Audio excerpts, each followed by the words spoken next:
Hi, I'm Dr. Tom Herzog, president of GOG Foundation. We're thrilled to be here today to share important information about Uterine Cancer Awareness Month.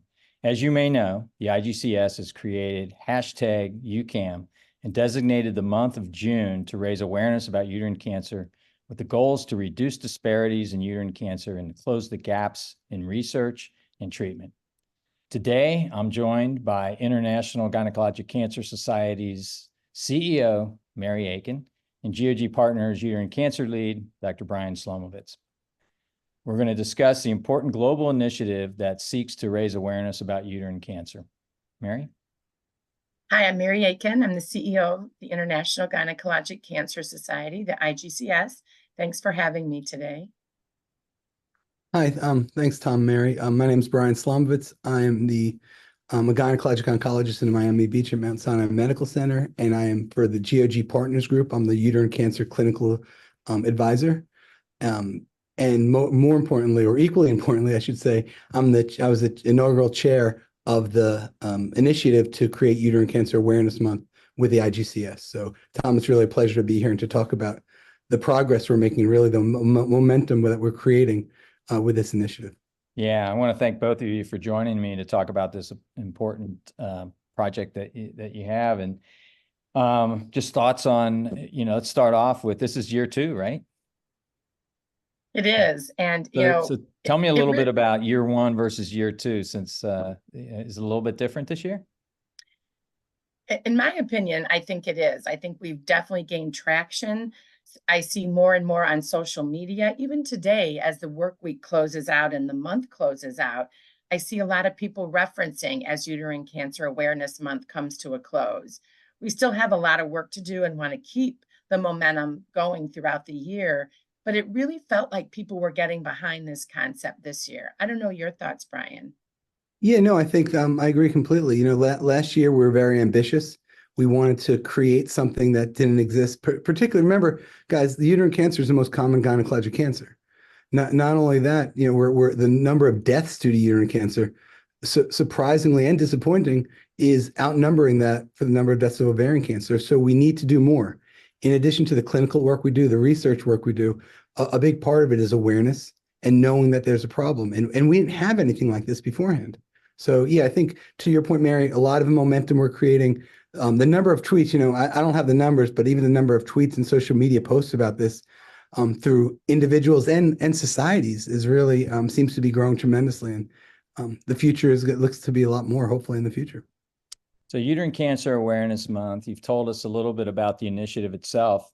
Maybe you can share what you think the impact has been for not only our patients, but maybe for healthcare providers as well.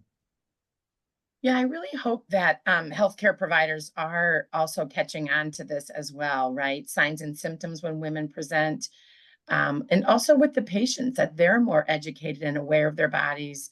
Things that they think are normal are really abnormal.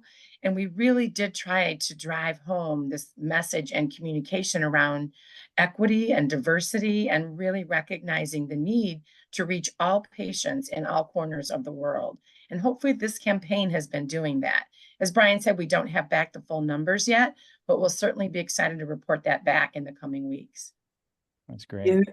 Mary, I agree. I think that, the diversity aspect, we really, we know that the number of cases of uterine cancer is increasing in diverse populations, particularly in Black women. We know that there's twice likelihood of death due to disease.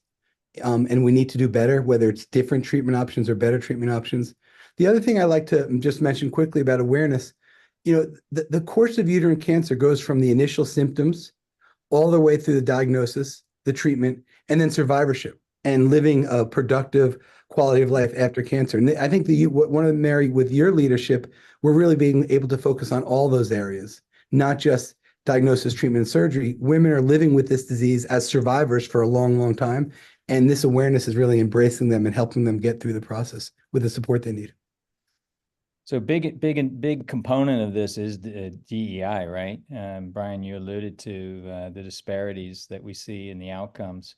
Anything else we're doing in that area related to the initiative?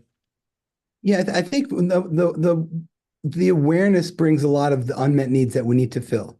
We need to do better access of care, and that's not the only reason why there's disparate outcomes in patient populations.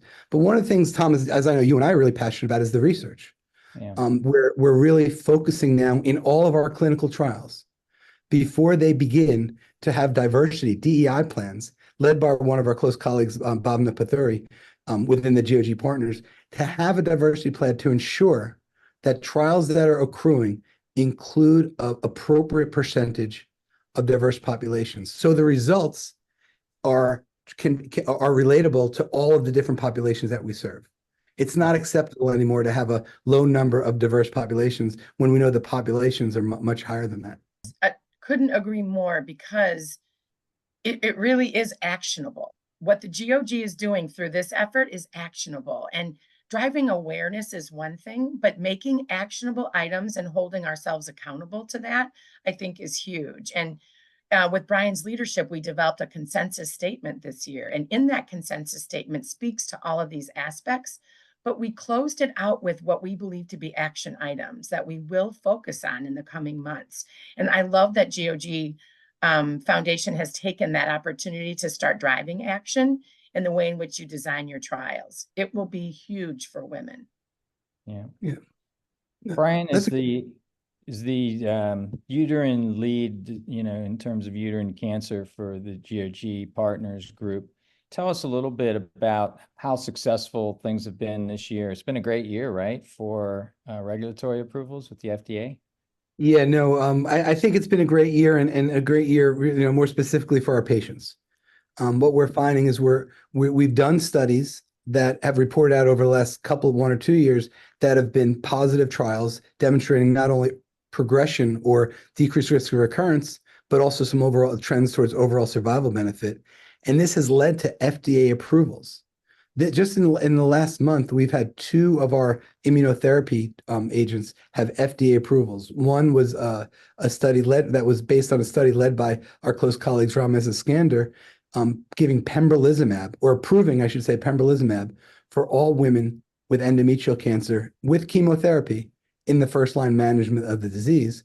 And then another trial led by Shannon Weston and Kathleen Moore, another checkpoint inhibitor, durvalumab, was approved for patients with a specific molecular profile, dMMR, endometrial cancer. But really, the summation of all these trials has shown that immunotherapy works in women with endometrial cancer, and it should be a part of their treatment. If not in the first line, definitely in the second line. And that's based on the work of Vicky Macker, another colleague of ours at Sloan Kettering, pembrolizumab and lenvatinib in the second line setting. So really exciting stuff. And yeah, Tom, to your point, it's really made my job exciting with all these approvals coming in. Yeah, exciting, and certainly fills up the day for you quickly with all the ancillary work that comes with all that. Mary, maybe you can tell us how do we stay involved beyond just June, because this isn't a 1 month a year disease, is it? No, it is not, Tom. And I think what we have to do is take this momentum and find a way to continue to carry it through. A lot of the cancers have these awareness months, and we get through the month and everybody kind of takes a deep breath and goes on with their, day-to-day work.